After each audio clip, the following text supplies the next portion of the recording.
Welcome back, everyone. Today, we'll be exploring a rare chess opening, the Saragossa Opening. This unique opening starts with the quiet yet powerful move c3, which can throw your opponent off balance and lead to an interesting game. Let's break down a full game that uses this opening effectively. White starts with c3, the Saragossa Opening. It doesn't immediately grab the center, like more aggressive openings, but it leaves a lot of flexibility for White's next moves. Black responds classically, occupying the center with e5. This is one of the most common responses, looking to control the board. White follows up with d4, staking a claim to the center. Now the game takes on a more conventional tone, but White is still controlling how the opening develops. Black chooses to capture with exd4, hoping to win some space in the center. White will need to respond to avoid Black's central dominance. White recaptures with cxd4, creating an open c-file and a healthy pawn structure. This opens up the game for both sides and keeps things flexible. Black strikes with d5, challenging White's pawn on d4 and preparing to develop pieces behind it. This leads us into a typical pawn structure seen in Queen's Gambit. White develops with nf3, attacking the e5 pawn and developing a key piece toward the center. Notice how White hasn't committed to any specific strategy yet, keeping options open. Black develops symmetrically with nf6, supporting the center and preparing for future moves. White continues developing with nc3, adding pressure to the center and preparing to advance either pawn depending on Black's next move. Black develops the bishop with b7, getting ready to castle and solidifying the position. White plays bg5, pinning the knight on f6 to the queen and increasing pressure on Black's setup. Black castles with oo, bringing the king to safety and activating the rook on f8.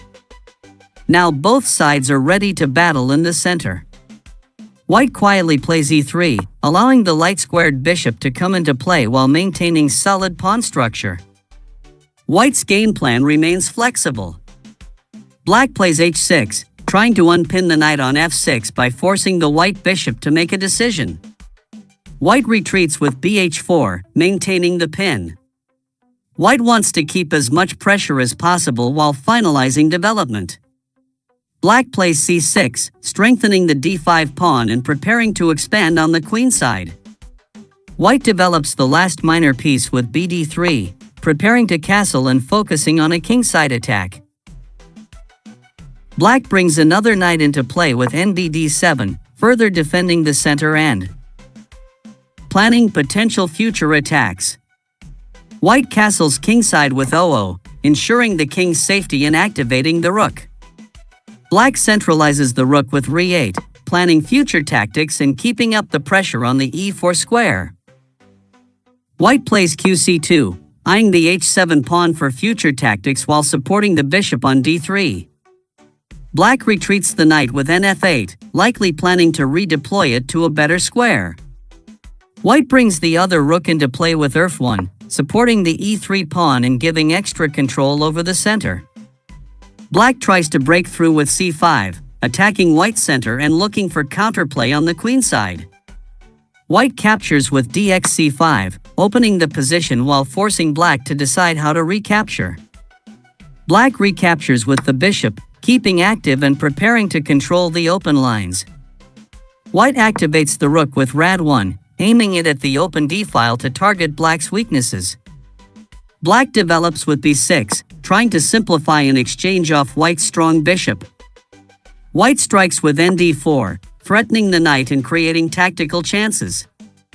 Black takes the knight with bxd4, relieving some pressure but leaving open lines. White recaptures with the pawn, reinforcing the center and activating the e-file 4. Potential attacks. Black brings the rook to the open file with rc8, ready to challenge White's pressure. White plays qd2, connecting the rooks and threatening to bring more pieces into the attack. Black tries to exchange queens with qd6, looking for simplifications in the endgame.